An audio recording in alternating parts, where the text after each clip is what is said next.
Hello tout le monde, j'espère que vous allez bien, me voici pour une nouvelle vidéo. Alors aujourd'hui on fait une vidéo, écoutez, magie, je sais pas, je différencie parce que sur la chaîne, en fait j'ai pas envie de me prendre la tête, j'ai envie que ma chaîne elle soit simple et faire vraiment comme j'aime, quand j'ai envie. Donc un coup magie, un coup les fringues, un coup, même si on peut penser que ça n'a ni queue ni tête, et ben pour moi ça a du sens. Et j'espère tout simplement vous faire partager un petit peu voilà de comment je vois les choses, comment je les vis, tout simplement. Je me prends pas la tête. On aime, on n'aime pas, c'est pas grave, mais c'est pas grave.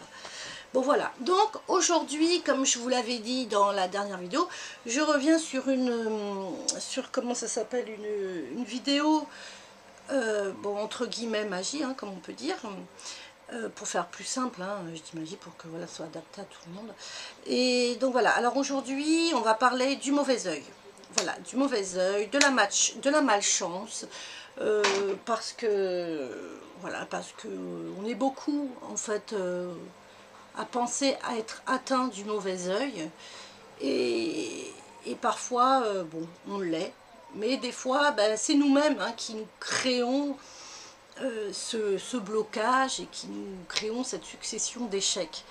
Bon, alors, donc, pour l'instant, tout ce qu'on va commencer, on va déjà définir, hein, pour commencer, qu'est-ce que le mauvais œil? Alors, donc, je mets mes lunettes parce que j'ai un peu préparé la vidéo, hein, vous voyez, donc c'est cool. Donc, le mauvais œil, c'est une personne, un groupe de personnes, écoutez, qui vous envie, qui envie qui vous envie, qui est envieux de ce que vous faites, de votre réussite, de votre entreprise, voilà. Alors, il suffit juste d'un regard, hein, vous savez, d'un regard pour que les premiers symptômes du mauvais œil apparaissent. D'accord? Et pour déclencher un peu la malchance. Voilà, pour déclencher la malchance et puis pour être complètement déstabilisé dans son quotidien. Alors, donc voilà, donc les symptômes, hein, on peut, voilà, les symptômes en fait du mauvais œil, hein, voilà, qui sont liés à l'envie, à cette jalousie, à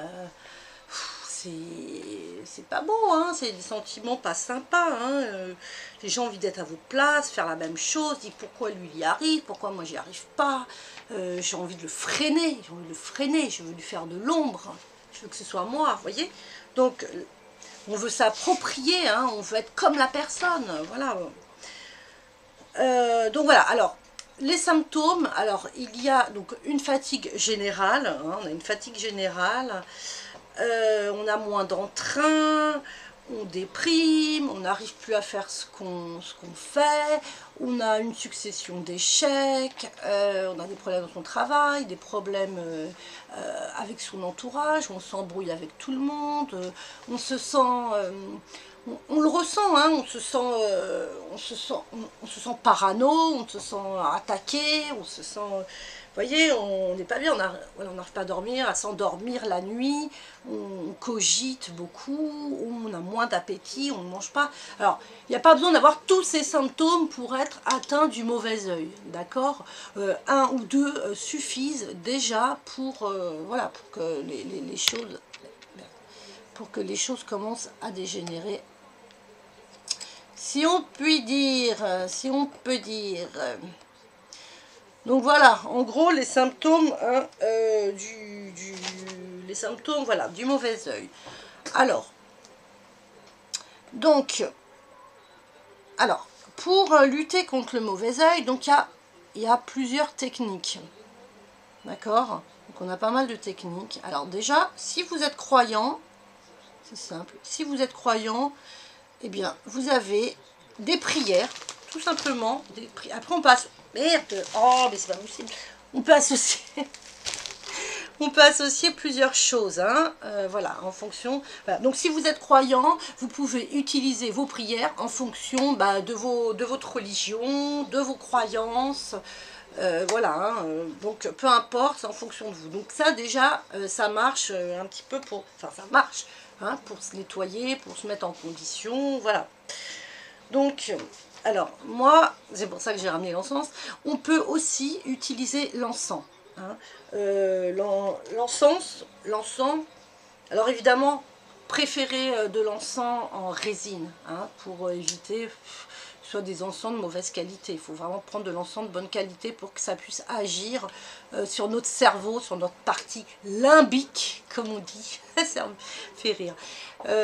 Cette partie, donc c'est la partie qui régit nos émotions, hein, nos émotions, et comment dire, qui régit nos émotions. Et on sait que l'odorat, hein, c'est le sens le plus puissant. Hein, le sens le plus puissant, et c'est le sens par lequel on a le plus de souvenirs, et les souvenirs les plus lointains. Vous voyez, on va plus facilement se rappeler d'une odeur parfois que d'un souvenir, ou juste l'odeur va déclencher vraiment instantanément un souvenir, une image, voilà, juste par l'odeur. Bon, bref, ça c'est un autre sujet, hein. Donc voilà, alors pour l'encens, moi ce que je préconise, donc le camphre, moi je fais un petit mélange d'encens, donc mais on peut les utiliser séparément, hein, aussi. Donc il y a le camphre, très bon purificateur, l'oliban, pareil, purificateur, et le storax, ou styrax, enfin, il y a une petite différence entre les deux, voilà. Moi, je mets un petit peu des trois, voilà. Et ensuite, avec ces trois encens, donc je fais un mélange, hein, dedans, et je vais, voilà, purifier la maison, fumiger dans ma maison, voilà. Alors, comme je vous dis, bon, moi, perso, je ne suis pas croyante, mais on peut associer comme on dit, des prières, hein, en même temps qu'on fait la fumée. Alors, il y a d'autres comment dire, d'autres moyens. Donc, alors, perso, moi, j'utilise le sel. Le sel, c'est un super purificateur. Voilà, le sel, voilà, vraiment un bon purificateur. Attendez, je regarde un truc.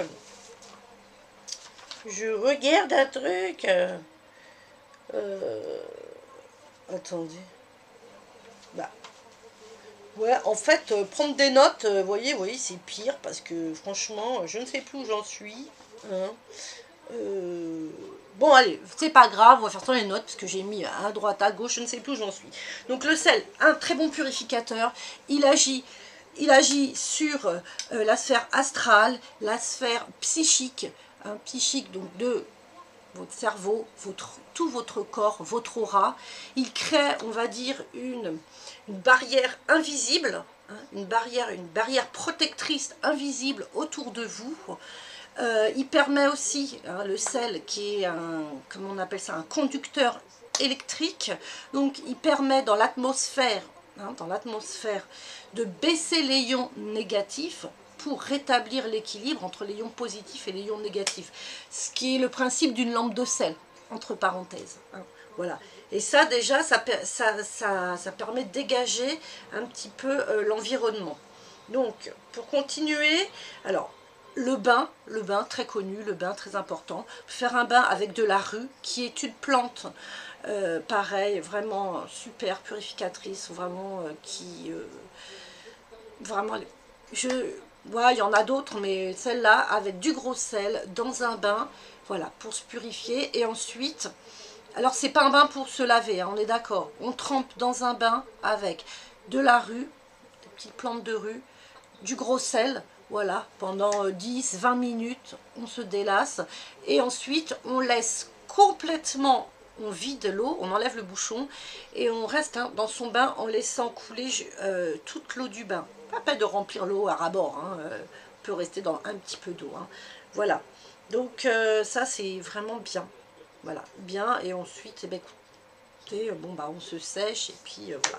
Alors, et pour agir ensuite dans la durée, on va dire, dans la maison, dans la durée, et puis en profondeur, sur le temps, on peut prendre, c'est une technique qui est très connue, hein, aussi, mais tellement efficace. Comme je vous l'ai dit, moi j'aime bien les choses simples et qui sont accessibles à tout le monde. On prend un petit récipient, un petit verre. Regardez, je me casse pas la tête, un verre à moutarde. Voilà, on remplit avec du sel raffiné. Hein. Moi j'ai pris du sel de Camargue. Voilà, on remplit, voilà, on va dire à ras-bord. Voilà, à ras-bord. Ras-bord, qu'est-ce que je raconte pas? À ras-bord. À moitié, on va dire à moitié. Ouais, j'ai mis un petit peu trop. Hein. Moi j'ai mis un petit peu trop de sel. On va dire à moitié. Vous remplissez à moitié votre verre. Ensuite, vous mettez de l'eau. Vous mettez de l'eau et vous laissez à peu près 1 cm. Hein, vous voyez, 1 cm par rapport au rebord. Hein, faut pas que quand vous remplissez l'eau, ça soit à ras-bord. Hein. Il faut, voilà, là j'ai mis trop de sel, mais par exemple, si on en enlève, tac, attends, je vais en enlever. Voilà, mettons, j'enlève, voilà. Voilà, là j'ai mis le sel. Mettons, je mets de l'eau jusqu'à là. Je mets de l'eau jusque là, tac. Et je laisse, hein. Il faut laisser, c'est très important de laisser un rebord. Voilà, pourquoi. Alors, ça, je le mets sous mon lit ou à côté si on ne peut pas. Et voilà, et ça va absorber toutes les énergies négatives, tous vos déchets, vos ondes négatives, vos déchets toxiques. Ça va, voilà, le sel. Alors ensuite, ce qui va se passer, il va se passer donc quelque chose de chimique, c'est-à-dire que il risque d'y avoir des coulées. Alors surtout, bien mettre le verre dans un récipient, hein, ou dans une assiette, ça aussi c'est très important, parce qu'il peut y avoir des coulées. Et ça va remonter à la surface, cristalliser, hein, vous voyez, cristalliser sur le contour, et on dit comme ça que le mauvais remonte à la surface, donc grâce au sel purificateur et stérilisateur, et bah écoutez, qui déborde, voilà, et qui déborde, il remonte à la surface et ça devient un déchet, d'accord, et il est cristallisé aussi dans le sel, donc il est, voilà, il va être amené à être détruit, le mal va être amené à détruire, donc on ne le renvoie pas, c'est pas quelque chose où on renvoie le mal à, ça c'est autre chose. Hein, ça aussi, ça peut se faire, c'est autre chose, on renvoie le mal à l'expéditeur. Ce sera peut-être l'occasion d'une autre vidéo. Donc voilà, donc ça c'est très bien, voilà, le sel comme ça, franchement c'est clean. Et ensuite, une fois, alors vous laissez une semaine, on peut laisser une semaine, 10 jours, voilà, moi j'aime bien laisser une semaine. Au bout d'une semaine, qu'est-ce que je fais? Je citronne le tout, hein, pour vraiment bien tout éliminer, et vous reversez soit dans un cours d'eau dans la rue s'il pleut, c'est nickel, ou bien dans l'évier de votre cuisine, dans votre salle de bain, pareil, c'est nickel. Comme ça, le mal retourne à la terre, retourne sous terre, disparaît, et tout ça va vous apaiser. Bien sûr, aussi très important, quand vous êtes comme ça, alors toutes ces petites techniques vont permettre de vous apaiser petit à petit, et par rapport aux événements qui arrivent, essayez de garder une attitude quand même positive, voilà, restez bien fixé sur ce que vous avez envie de faire, sur vos objectifs, ne vous éparpillez pas, n'ayez pas de pensées mal, voyez, de mauvaises pensées, hein, en accusant telle personne ou telle personne, ou voilà, n'ayez pas de mauvaises pensées, restez positif. Positif, ça c'est très important. Voilà, c'est très important d'avoir une attitude cool face à tout ça. Et normalement, voilà, ça s'apaise petit à petit. Alors j'ai oublié quelque chose de très important, les amulettes aussi. Vous voyez, les triskel, la main de Fatma, l'œil, les amulettes, c'est bien aussi. Vraiment, c'est bien. On peut porter une amulette, pardon, pour aussi se protéger de... Voilà. du mauvais œil. Donc je vous montrerai dans une autre vidéo un autre petit rituel avec un ciseau. Alors celui-là, bon il est connu, mais bon je vais vous le montrer, je vous le ferai. Là c'est pour détecter si vous êtes atteint du mauvais œil. Là je vous expliquais de façon, sans vraiment, pour savoir si on est atteint du mauvais œil, sans technique on va dire, parce que je trouve que les techniques, bon, on va dire que ça confirme, ça peut vous confirmer, mais quand on est atteint du mauvais œil, on le sent. Et dernière chose que j'oubliais, alors très rare qu'on soit atteint du mauvais œil parce que on nous a fait de la magie noire sur nous. Parce que simplement déjà la magie noire, tout le monde n'est pas capable de le faire. C'est quelque chose quand même de très difficile. On ne peut pas faire n'importe quoi, n'importe comment. Donc voilà. Et même si quelqu'un a fait de la magie noire sur vous, ces techniques sont valables. Il faut rester fort, positif, et c'est comme ça qu'on chasse le mauvais œil, en plus de toutes ces petites techniques que je vous ai données. Voilà. Donc, gardez courage, hein, si vous êtes atteint du mauvais œil. Si vous avez besoin de m'écrire, moi je vous donne d'autres conseils si besoin. Je suis disponible hein, en messagerie privée, par Facebook, vous me trouvez aussi, Vladilal. Voilà, j'espère que cette vidéo vous a plu. Je vous dis à très bientôt et n'oubliez pas de garder la pêche, quoi qu'il arrive. Bye bye.